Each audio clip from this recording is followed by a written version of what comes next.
Aralin 3.7 ng Group 6 ng Filipino. Ang mga paksa. Una, ang buod ng paglisan. Pangalawa, nobela mula sa Nigeria. Pangatlo at pang-apat, pang-ugnay na gamit sa pagpapaliwanag. Panglima, nobela at puppet show. At panghuli, mga gawain. Panimula. Ang Nigeria ay isa sa mga bansa sa Africa na may malaking ambag sa panitikan. Ang panitikan ng Nigeria ay sadyang nakapagpataas ng kamalayan ng mamamayan ng bansa pagdating sa isyu ng uri ng pamumuhay, kultura, tradisyon at suliranin sa politika.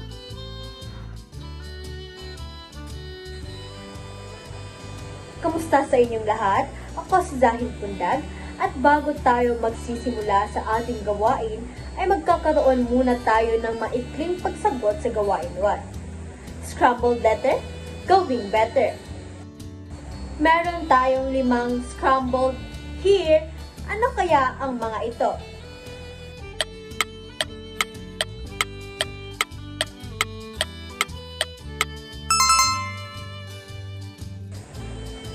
Ang una ay komunikasyon. Sunod ay pagliliwanag. Ikatlo naman ay inang bayan.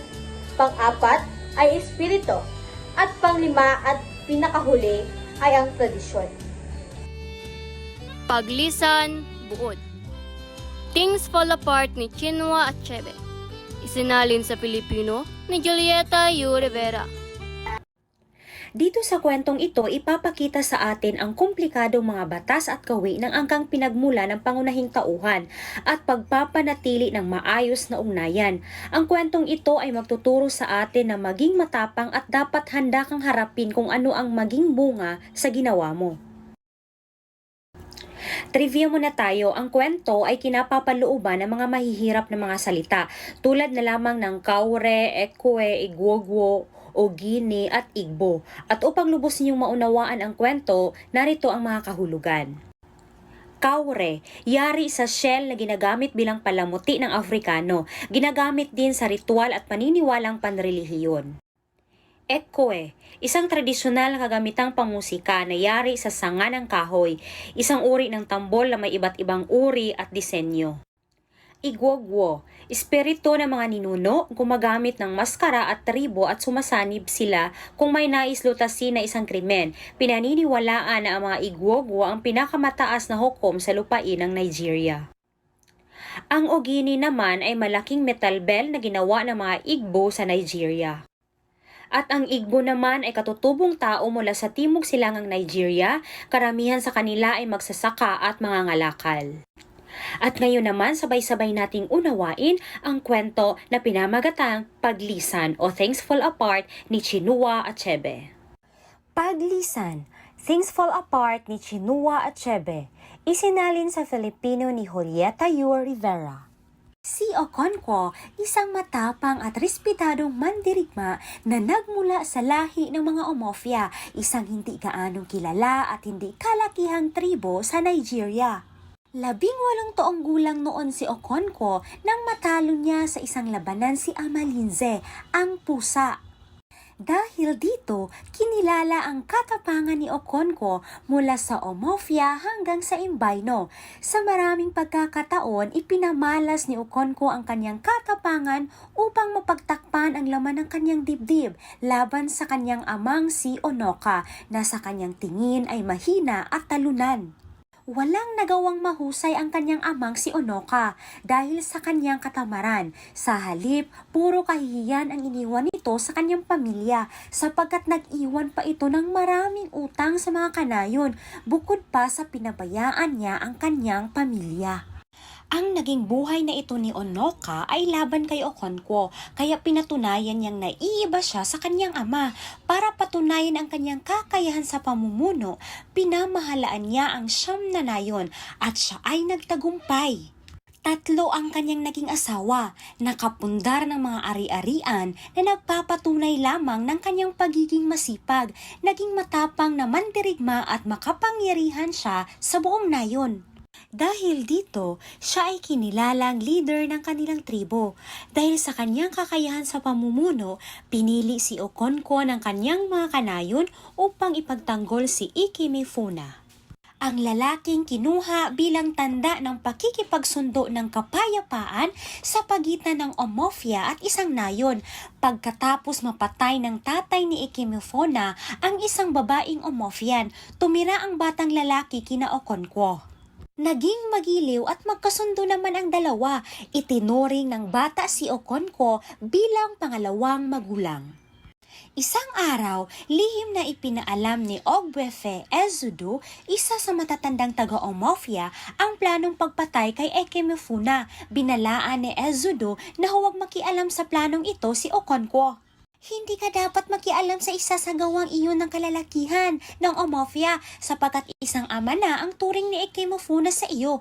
Wika ni Ogbuefe Ezudu kay Okonkwo. Dahil dito, gumawa ng paraan si Okonkwo. Pinaniniwala niyang ihahatid na si Ikemefuna sa kanyang tunay na ina. Naglakbay ang bata kasama ang ilang kalalakihan ng Omofia. Sa gitna ng kanilang paglalakbay, sinugod ng mga kasamang lalaki si Ikemefuna upang patayin, ngunit nakatakas ang bata. Nagpasaklolo ito sa kanyang ama-amahan. Noon ay nasa harapan ng mga katribo si Okonkwo upang mapanatili ang ipinakitang katapangan, tinaga niya ang bata sa harapan nila sa kabila ng paghingi ng awa sa itinuring na ama. Nakalimutan ni Okonkwo ang naging usapan nila ni Ogbuefe Ezudu. Umuwi si Okonkwo ng mag-isa, wala na ang batang tumulong at gumabay sa kanya. Naging simula naman iyon ng malaking pagbabago kay Okonkwo. Hindi na siya makakain, hindi na makatulog at hindi na rin makapag-isip ng maayos. Ramdam niya sa kanyang sarili ang depresyon. Siya rin naman ang may pagkakamali kaya't upang maibsan ang kapighatian at huwag matulad sa kanyang ama na isang sawi, ay nagtungo siya sa kanyang kaibigang si Obierica. Humingi siya ng payo rito at nakaramdam naman siya ng kaunting gaan ng loob. Nagkasakit naman noon si Ezinma, anak na babae ni Okonkwo, ngunit gumaling din sa tulong ng mga halamang gamot na ipinanlunas ng kanyang ama. Lumipas ang panahon, nabalitaan ni Okonkwo na namatay si Ogbuefe Ezudu. Nakaramdam ng konsensya si Okonkwo sapagkat nang huling makausap niya ito ay noong bigyan siya nito ng babala tungkol sa pagkonsulta sa orakulo na papatayin si Ikemefuna. Pinuno ng malalakas na tunog ng tambol na sinabayan ng alingaw-ngaw ng malakas na putok ng baril ang maririnig sa paligid habang nakaburol si Ogbuefe Ezudu. Kagimbal-gimbal na trahedya ang bumulaga sa lahat ng mga naroroon nang pumutok ang baril ni Okonkwo at tamaan ang 16 na taong gulang na anak ng Yumao. Dahil dito, kailangang pagbayaran ni Okonkwo ang nagawang kasalanan laban sa kanyang kaangkan. Isang malaking pagkakasala sa Diyosa ng lupa ang pumatay at makapatay ng kauri. Hinakot lahat ni Okonkwo ang kanyang mga ari-arian at mahalagang kagamitan at nagtungo sa Embanta, lugar ng kapanganakan ng kanyang ina, dala ang kanyang buong pamilya.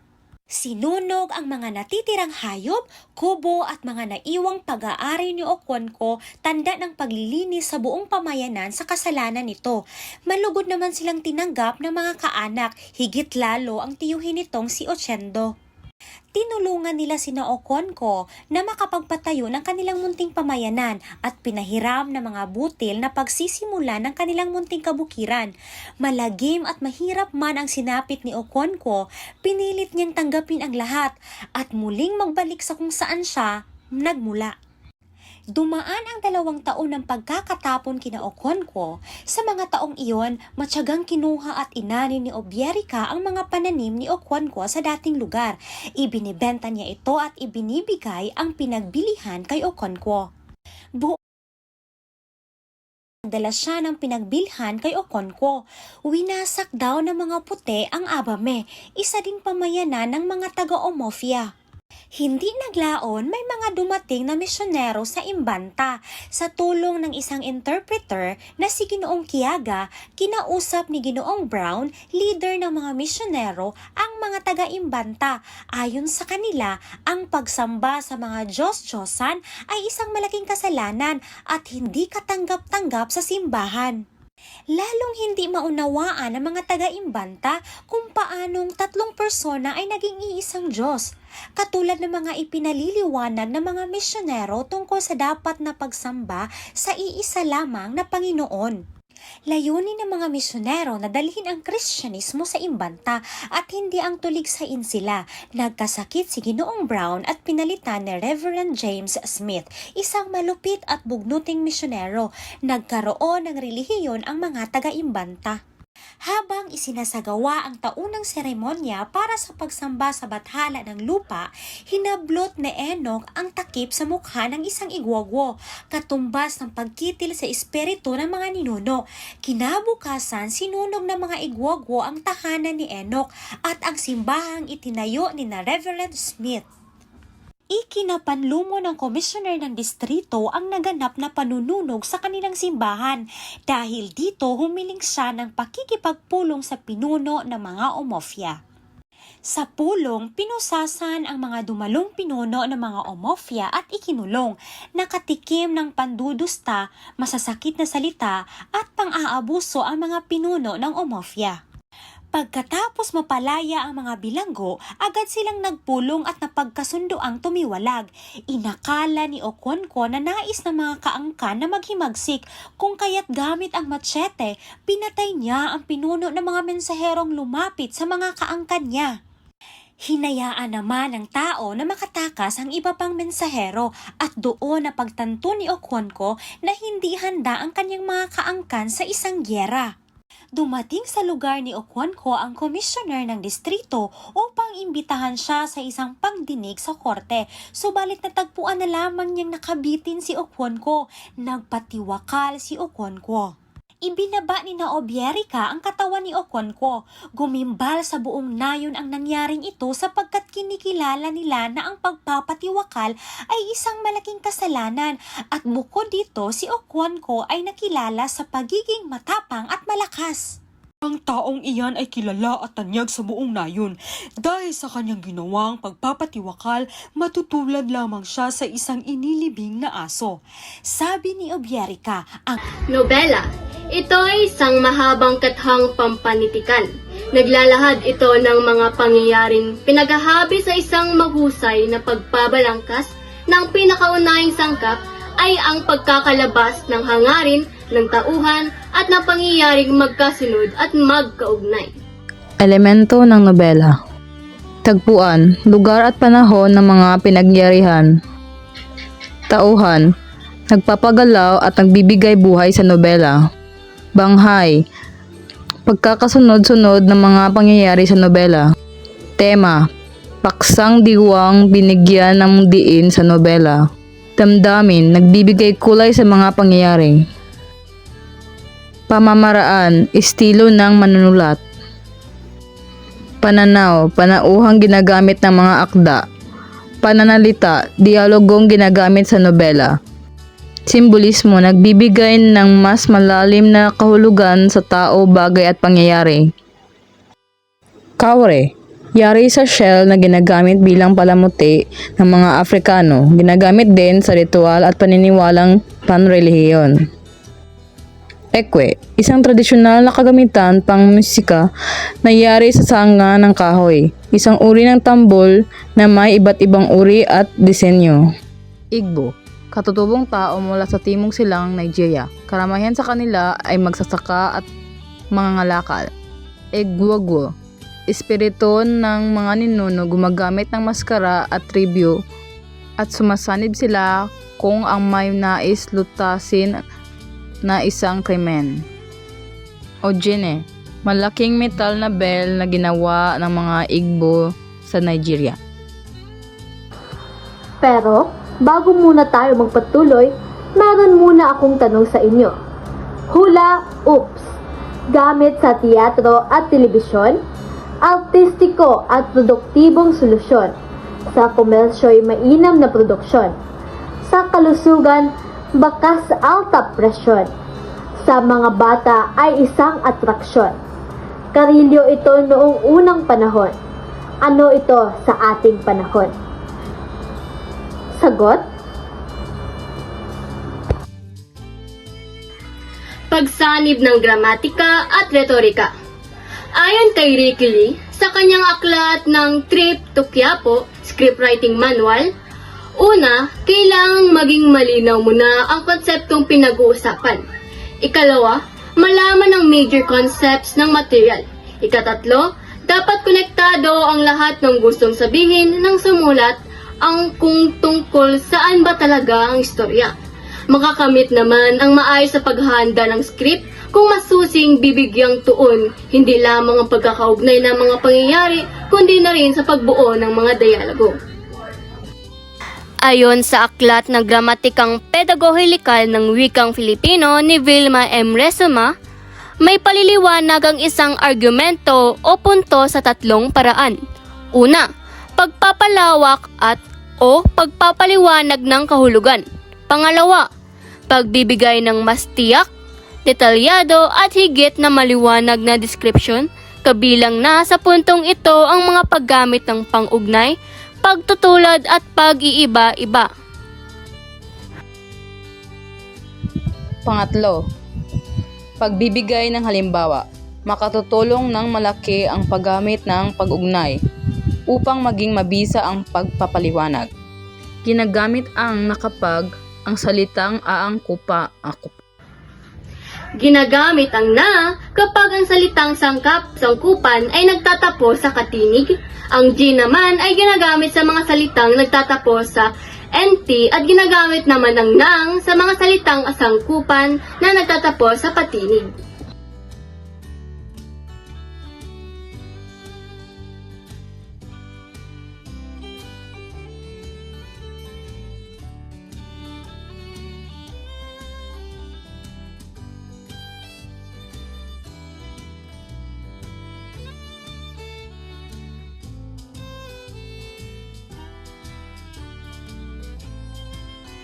Sa kauli, ano kayang kagimbal-gimbal? Sure na ako, kagulat-gulat yan siya. Sige.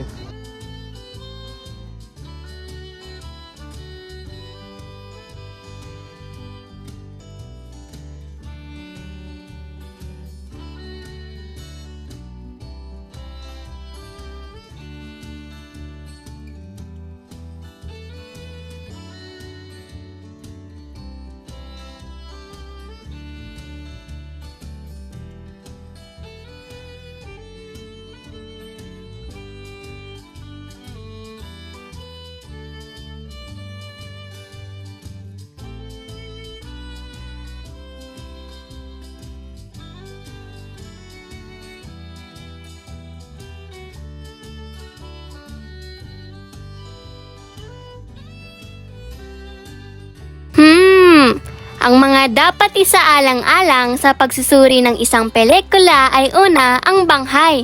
Dapat maayos ang daloy ng kwento. Sunod, ay dapat malinaw at makatotohanan ba ang mga karakter. Sunod, ano ba talaga ang mensahe ng pelikula? Dapat ito ay maging klaro. Sunod naman, dapat maganda ang pagdidireksyon ng kwento o ng pelikula. At panghuli, dapat mahusay ang pagganap ng mga artista. Handa mo na ang script ng isang nobela para una, maayos na maisalin ang kwento sa pelikula. Pangalawa, para mapili ang mahalagang eksena. Pangatlo, para hindi mawala ang mensahe ng nobela. At pang-apat, para maging malinaw ang daloy ng pelikula. Ang mga dapat nilalaman ng isang script, una, pamagat ng kwento. Sunod ay ang mga tauhan. Pangatlo, mga dialogo o usapan ng mga tauhan. Pang-apat, tagpuan. Ito yung mga lugar at panahon. Panglima, tagpo or eksena. At sa huli ay direksyon o kilos sa mga tauhan.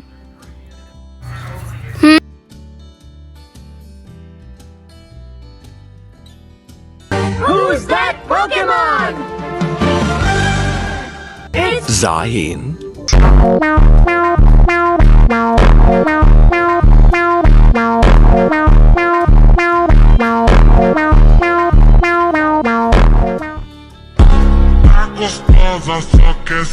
Jessica Hunt,